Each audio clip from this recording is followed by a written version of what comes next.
درود ابراہیمی پڑھنے والے کو تعمیر کعبہ کی برکات حاصل ہوں گی، اور درود ابراہیمی پڑھنے والے کو کعبہ کے گرد جو طواف ہو رہا ہوا اس کی جو برکات ہیں وہ حاصل ہوں گی، اور کعبہ میں سب سے زیادہ ثواب 120 نیکیاں ہیں، اس میں کعبہ کو دیکھنے والے کو بھی ثواب ہے، سب سے زیادہ ثواب طواف کرنے والوں کو ہے، اور درود ابراہیمی پڑھنے والے کو اس طواف کا یہاں بیٹھے ثواب مل رہا ہے، یہاں بیٹھے قربانی کا ثواب، کنکریاں مارنے کا ثواب، طواف کا ثواب، لیکن درود ابراہیمی سب سے اعلیٰ و ارفع ہے۔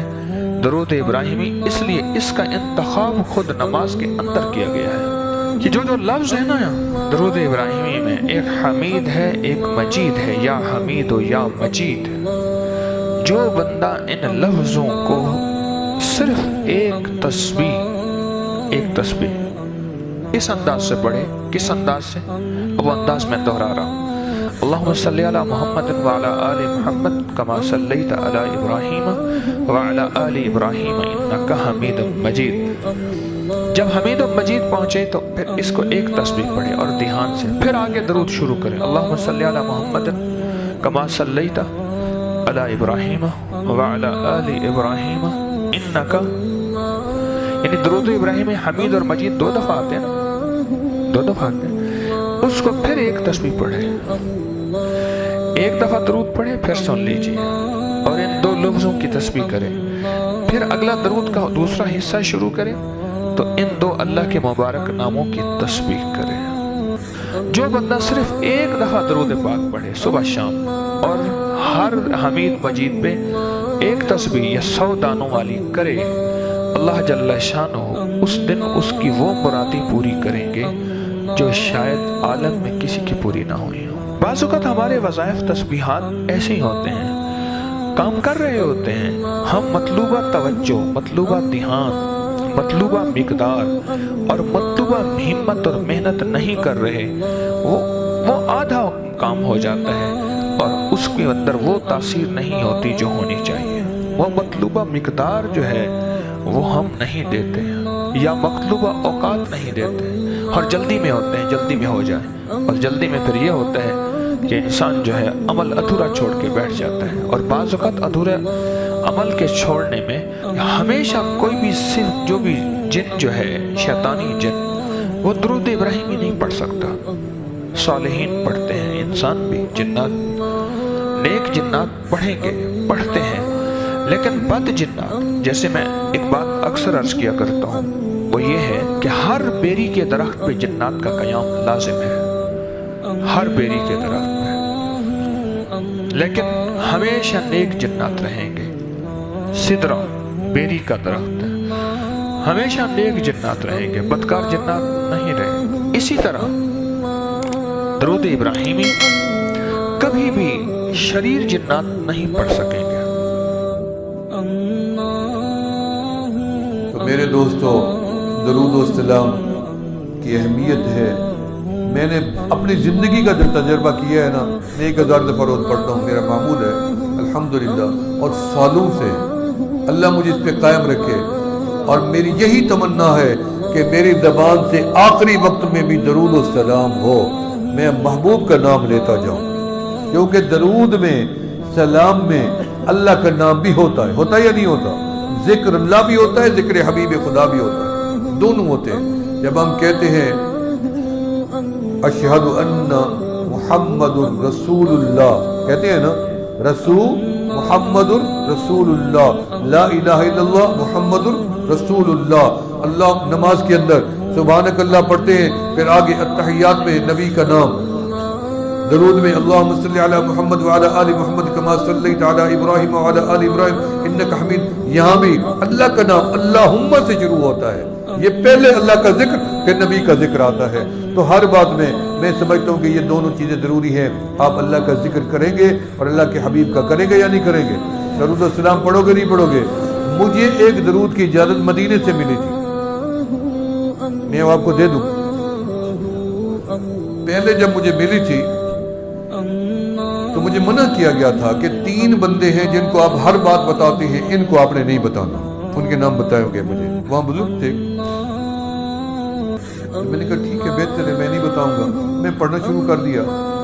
پھر جب میں گیا تب مجھے ایک بندے نے کراچی میں، ابھی پچھلے دنوں فوت ہوئے بیچارے، بہار کالونی کے شفیق بھائی تھے ہمارے، تو مجھے انہوں نے کہا کہ میں نے خواب دیکھا ہے کہ آپ ایک راستے پہ جا رہے ہیں اور آپ یہ درود پڑھتے ہیں اور ہاتھ ایسے کر دیں اوپر، ایسے کرتے ہیں، وہی درود جو مجھے مدینے سے اجازت ملی تھی۔ میں چپ کر گیا، میں نے اجازت نہیں دی، لیکن ان کو پتہ چل گیا۔ پھر جب میں مدینے گیا تو مجھے انہوں نے پوچھا کہ آپ نے کسی کو بتایا؟ میں نے نہیں بتانا چاہتا تھا لیکن ممانعت تھی، ایک بندے نے خواب دیکھ لیا تھا، اس نے مجھے وہ درود پڑھ کے سنا دیا۔ تو پھر مجھے فرمایا کہ اس کو اجازت دے دیں آپ جا کے۔ میں واپس آیا تو اس کو اجازت دی۔ پھر میں جب تیسری مرتبہ مدینہ پاک میں گیا، الحمدللہ یہ آج 40 سال سے مسلسل، اس سال میں نہیں جا سکا، مسلسل سالوں سے جاتے ہیں، حضرت بھی جاتے ہیں، بلکہ 1-2 دفعہ ہمارا اکٹھے بھی وہاں موقع بنا ہے۔ میں آپ کو بتاؤں کہ میں ایک دفعہ درود پڑھتا جا رہا تھا باب السلام سے، اتنی رش بھیڑ تھی، حج کا آخری دن تھے، حج کے بالکل قریب ترین 3, 4 یا 5 ذی الحج تھی، انتہائی رش تھا، ٹھہرنے کی گنجائش نہیں تھی۔ جیسے میں باب السلام میں داخل ہوا تو میرے اوپر گریہ طاری ہو گیا کہ میں کیسے حاضری دوں گا، کیسے منہ دکھاؤں گا آگے جا کے۔ میرے والد صاحب فرماتے ہیں میں 3 دن باب عمر میں بیٹھ کے روتا رہتا تھا کہ یا اللہ میں آپ کے محبوب کو کیسے منہ جا کے دکھاؤں، میں تو داڑھی سفید کیے پھرتا ہوں، میرا من تو ابھی بھی کالا ہے۔ تو مجھے وہ یاد آئے بات، میں نے کہا وہ تو اتنی بزرگ تھے، وہ اتنی ڈرتے تھے، ہمارے پاس تو کچھ بھی نہیں ہے۔ تو جب میں معاذ شریف میں پہنچا تو میں نے اپنے اوپر روتے روتے یہ کپڑا ایسے ڈال لیا اور ایسے کر لیا، میں نے ایسے نیچے، کسی کو نہیں دیکھ رہا تھا۔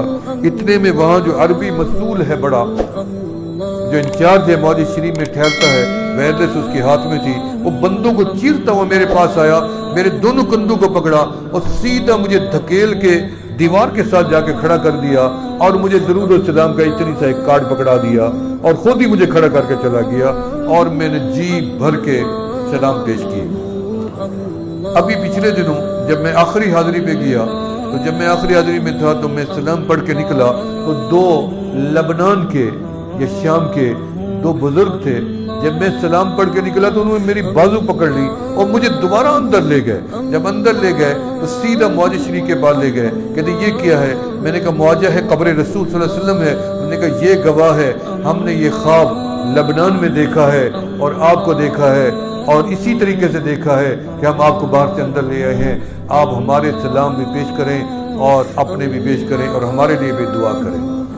لبنان کے معاذ شریف، اللہ آپ کو نصیب کرے، مجھے بھی نصیب کرے دوبارہ۔ تو درود و سلام جو مجھے اجازت ملی اور اس کی اجازت عام ملی، مجھے یاد نہیں رہتا وگرنہ میں لوگوں کو دیتا بھی ہوں، کبھی مجھے بھول جاتا ہے، جب اللہ کی طرف سے ہوتا ہے میں بتا دیتا ہوں۔ تو وہ بالکل مختصر ہے، وہ ہے صلی اللہ علیہ وسلم، صلی اللہ پڑھتے جائیں، صلی اللہ علیہ وسلم، درود بھی ہے اسی میں، سلام بھی ہے، مکمل ہے، مختصر بھی ہے، ثواب سب سے زیادہ ہے۔ سارے پڑھتے جائیں صلی اللہ علیہ وسلم، صلی اللہ علیہ وسلم، صلی اللہ علیہ وسلم۔ انشاءاللہ پڑھتے جاؤ پڑھتے جاؤ، آمنہ کے لال کا دیدار ہو جائے گا، تمہاری زندگی بدل جائے گی، دکھ دور ہو جائیں گے، بیماریاں دور ہو جائیں گی، شفا یاب ہو جاؤ گے، غم غلط ہو جائیں گے، تنگ دستی ختم ہو جائے گی، بے اولادوں کو اولاد ملے گی، جن کی شادی نہیں ان کو اللہ شادیوں کی بیویاں دے گی، نعمت ملے گی، اور جن کو جو مسئلہ ہو میں نے آزمایا ہے، درود کی برکت سے سارے کام میرے اللہ نے کر دیے۔ اطمینان سب سے بڑی چیز ہے، اللہ نے ہمیں اطمینان دے رکھی ہے۔ آپ بتائیں، رب کے گھر میں بیٹھے ہو، مجھے نہ دیکھو، کیا آپ کو اس مجلس میں اطمینان ملا یا نہیں ملا؟ سکون ملا یا نہیں ملا؟